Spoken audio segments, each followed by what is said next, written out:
Our next candidate is coming in. He is Mr. Ira Hoffman. Mr. Ira Hoffman is a skilled business corporate executive with 30 years of experience. His leadership experience includes team management, budget development, cost analysis, project management, and fundraising. He is currently president of Hoffman Wealth Solutions. Mr. Hoffman, thanks for being here. My pleasure. Good evening. First question, sir. And you have 1 minute to answer this. Why do you want the job? And explain how you are the best person to defeat Congressman Patriots. Just 1 minute? That's going to be tough. I can no longer be a spectator. You and I, as responsible citizens, realize that we can no longer afford to view American politics from the sidelines and hope that our elected officials will do the right thing. Our nation is in crisis. We need to give Mr. Murphy, his pink slip and let a business executive take his seat. My credentials include 30 years of experience as a businessman, directing teams of problem solvers at both national and international levels. I am deeply passionate about serving my country and the people in the 8th District, and I have a number of reasons why I believe I am the best candidate. First, I have a plan to create jobs and promote economic growth, and that's based on my experience in business.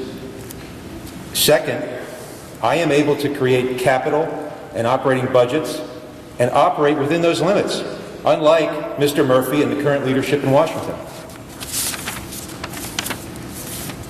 I have extensive experience in the energy and oil industry.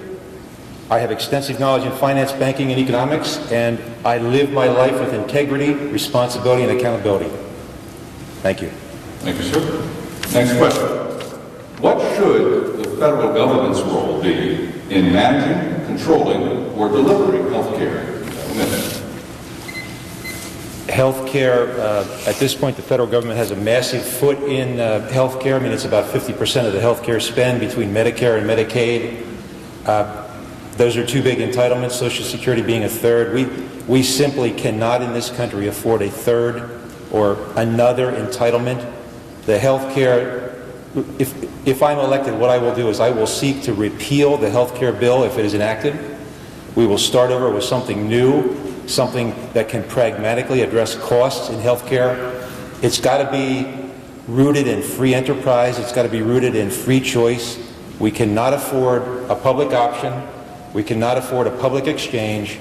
It's got to be free enterprise. I would support tort reform. I would support cross-state border competition. I would keep HSAs alive, use those. I would create tax deductions for people who buy individual insurance so that makes it cheaper for them as well. So again, rooted in free enterprise and competition. Next question. What is the 10th Amendment to the U.S. Constitution, and what does it signify to you? And can you give me examples where you think it may have been violated?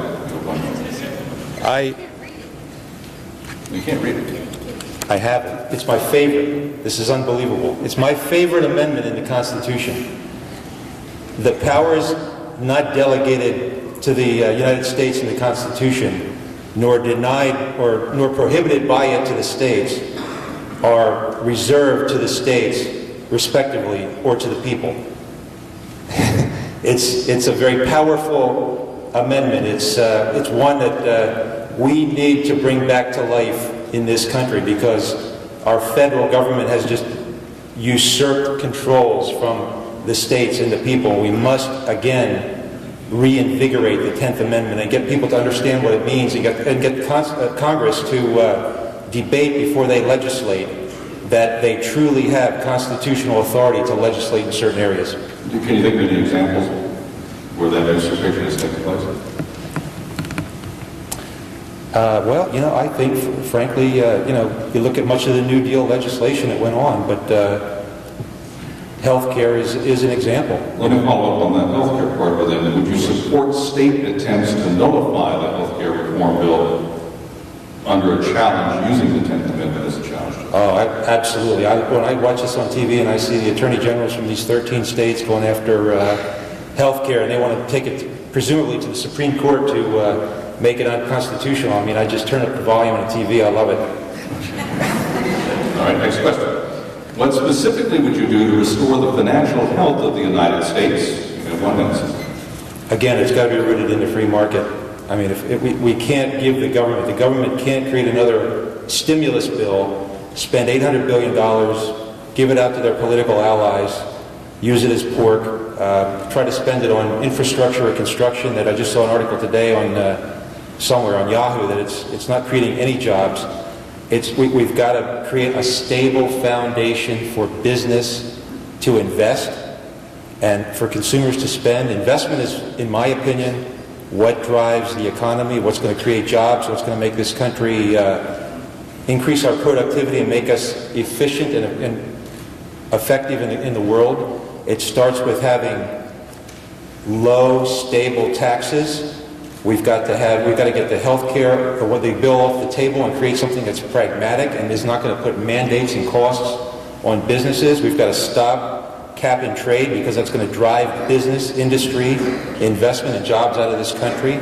And we've got to, as far as card check, the Employee Fair Choice Act, we must, I would vote no on that. We cannot tolerate that. That will also drive jobs out of this country. All right, I believe this is a yes or no question. Will you pledge to vote against every income tax increase and every hidden tax, such as those proposed in health care reform? Yes. Would you agree to limit your term in office? If so, how many terms would you limit yourself to? Absolutely. I believe in term limits. I think that congressmen should have 12 years max. Frankly, what I would like to see is the Constitution amended and have House people have 4-year terms, 3 of those. Senators stay at 6 years and have two terms, so 12 years max, constitutional limits. All right, I believe these are answerable as well by a yes or no. Will you lead the fight to drill for oil in American fields? Yes, absolutely. I think we need to develop every... Oh, sorry. Will you lead the fight to build new nuclear power plants in the U.S.? Yes. Do you believe man-made pollution is a significant part of global warming? No. Do you believe Roe v. Wade should be weakened to any degree?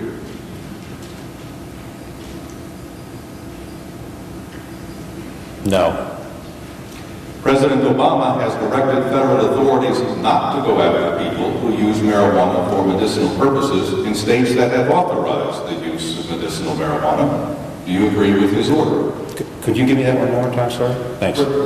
President Obama has directed federal authorities not to go after people who use marijuana for medicinal purposes in states that have authorized the use of medicinal marijuana. Do you agree with his order? Yes.